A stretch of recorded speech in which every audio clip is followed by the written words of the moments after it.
Acesso venoso central.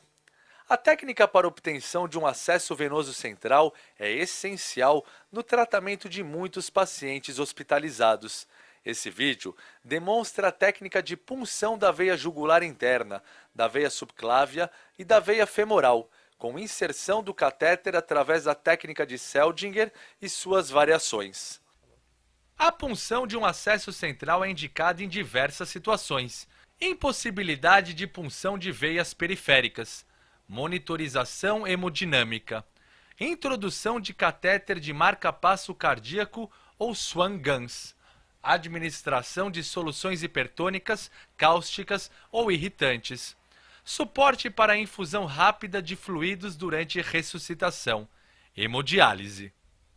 As contraindicações do procedimento compreendem: coagulopatias é uma contraindicação relativa, devendo ser avaliado o risco-benefício do procedimento e outras possibilidades de acesso. Deve-se evitar a punção sobre locais com infecção ou lesões de pele. A presença de trombose reconhecida no trajeto do vaso limita o procedimento neste local. Os materiais para o acesso venoso central são gorro, óculos de proteção, máscara, avental de manga longa estéreo e luvas estéreis, campos grandes estéreis, gás estéreo, pinça Kelly estéreo, degermante clorexidina ou PVPI, soro fisiológico, antisséptico tópico, anestésico lidocaína a 2%. Intracate ou kit de catéter duplo lumen contendo agulha de punção, fio guia flexível ponta em J, dilatador e bisturi de ponta fina, porta-agulhas, mononylon 3,0 agulhado, tesoura, gás estéreo paracurativo, esparadrapo.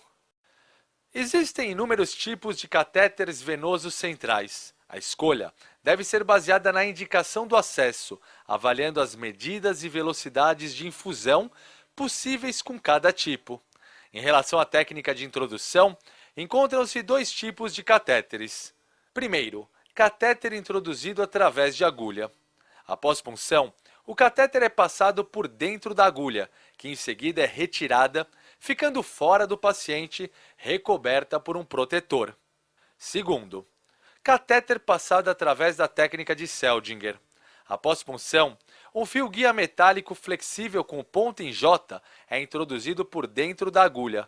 Esta é retirada e o catéter é passado sobre o fio guia, que é então retirado.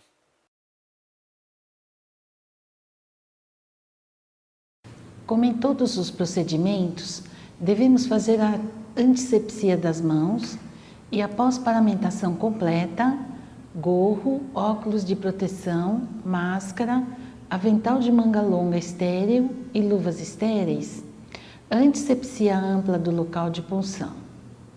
Utilize em seguida campos grandes estéreis. Lembre-se que estas medidas básicas reduzem os riscos de infecção da corrente sanguínea, que estão entre as infecções hospitalares mais comuns e, na maioria das vezes, associadas à presença de um dispositivo intravascular. É importante a avaliação do local de punção de acordo com as características dos pacientes e com a experiência do profissional que realizará a punção. Neste vídeo, serão descritos 3 vias de acesso venoso profundo: veia jugular interna, acesso central, veia subclávia e veia femoral. Quando disponível, o procedimento deve ser realizado com o auxílio da ultrassonografia para a visualização direta do vaso puncionado, reduzindo as potenciais complicações do procedimento.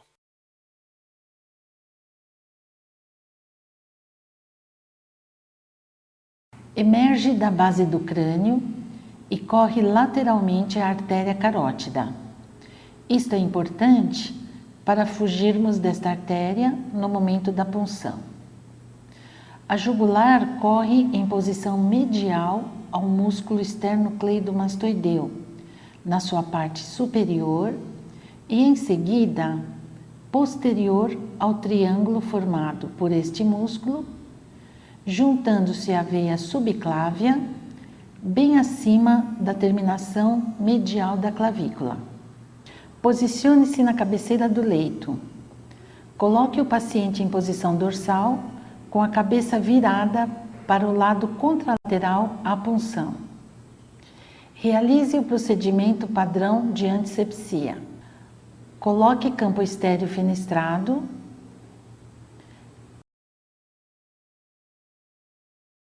Localize, através da palpação, o triângulo formado pelas cabeças external e clavicular do músculo esternocleidomastoideu. O ponto de punção é no ápice deste triângulo.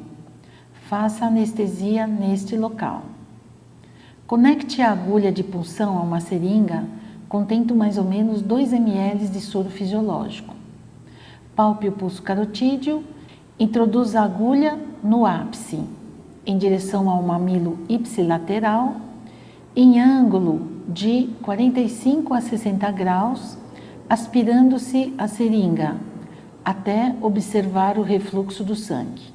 Localizada a veia, proceda uma das técnicas de introdução de catéter.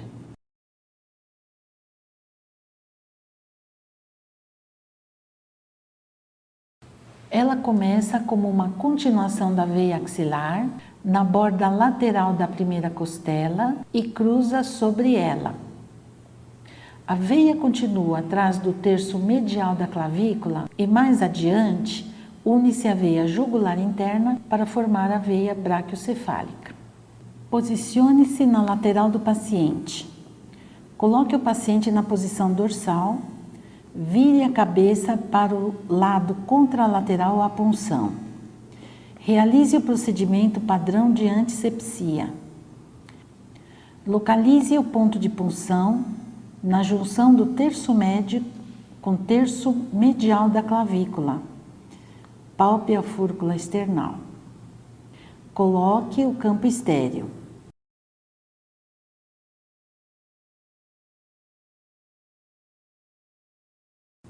Anestesie o local.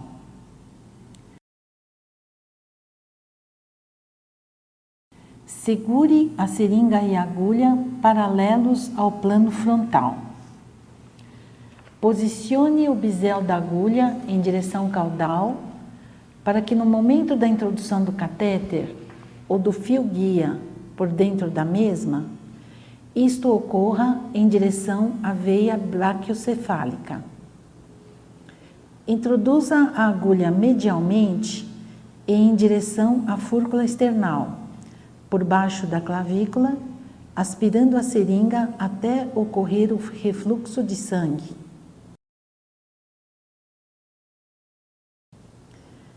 Localizada a veia, proceda uma das técnicas de introdução do catéter.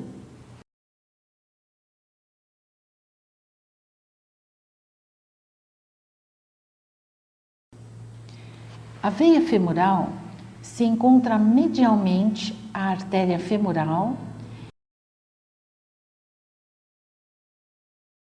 e a punção deve ser feita abaixo do ligamento inguinal. Se traçarmos uma linha imaginária entre a espinha ilíaca anterior superior e a sínfise púbica, a artéria femoral corre diretamente através do ponto médio. Medialmente a este ponto está a veia. Se o procedimento é eletivo, realize a tricotomia do local da punção. Realize o procedimento padrão de antisepsia. Coloque campo estéreo. Palpe a artéria femoral e localize o ligamento inguinal.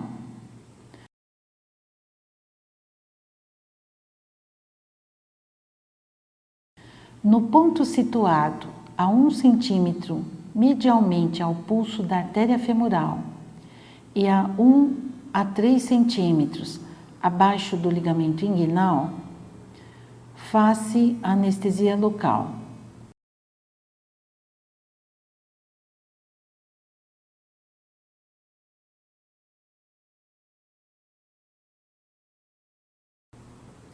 Introduza a agulha em direção cranial a um ângulo de 45 graus com o plano frontal.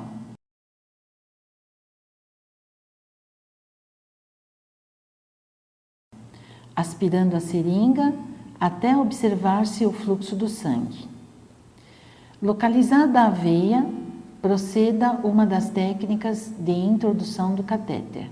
Conforme já mencionado, existem vários tipos de catéteres disponíveis. A inserção de cada modelo tem a sua particularidade, sendo as técnicas mais comumente empregadas a do catéter sobre agulha, do intracaf e a técnica de Seldinger, para a maior parte dos outros modelos de catéteres.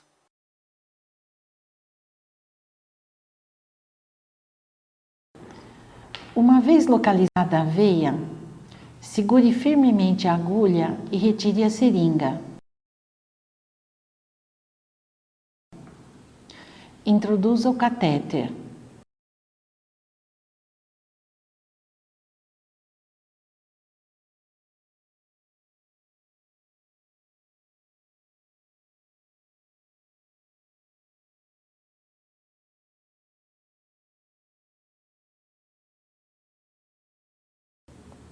Retire a agulha, retire o mandril da agulha e apresente a extremidade distal do catéter para conectar um equipo de soro. Faça a prova do fluxo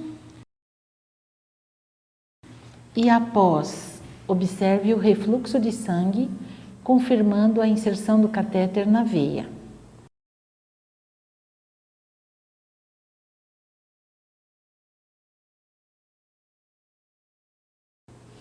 Coloque o protetor de agulha.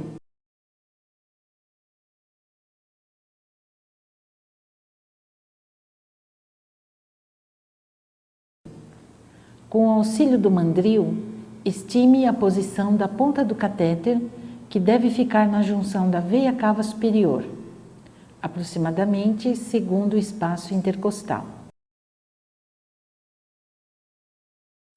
Fixe o catéter com mononylon 3,0 e faça o curativo local com gaze seca, fechando com microporo ou esparadrapo.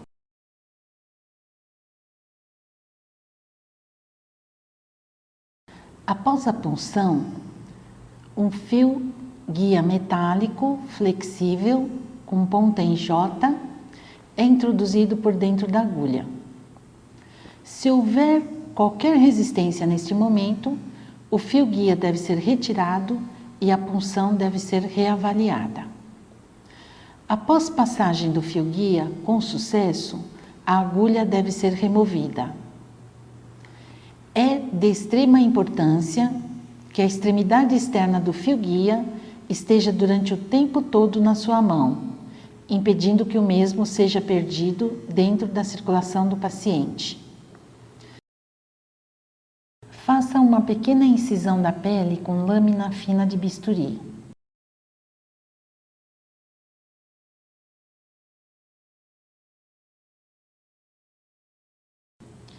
Introduza o dilatador sobre o fio guia e dilate o trajeto do catéter.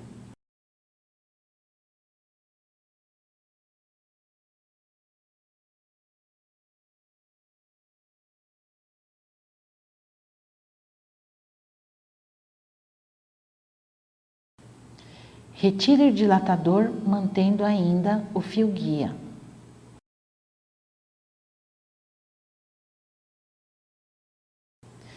Introduza o catéter até a exposição externa deste fio guia.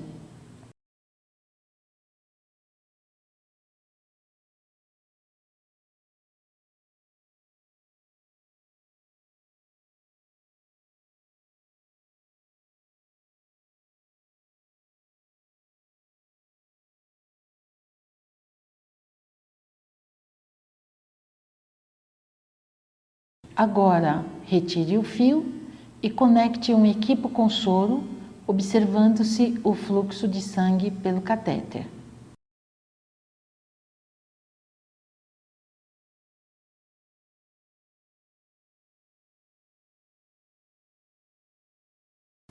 proceda à fixação do mesmo com mononylon 3,0 agulhado, faça o curativo local.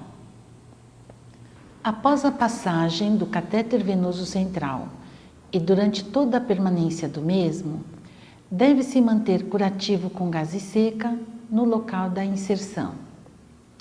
É obrigatória a ausculta pulmonar e a realização de raio-x de tórax para a verificação da posição adequada do catéter e excluir possíveis complicações mecânicas.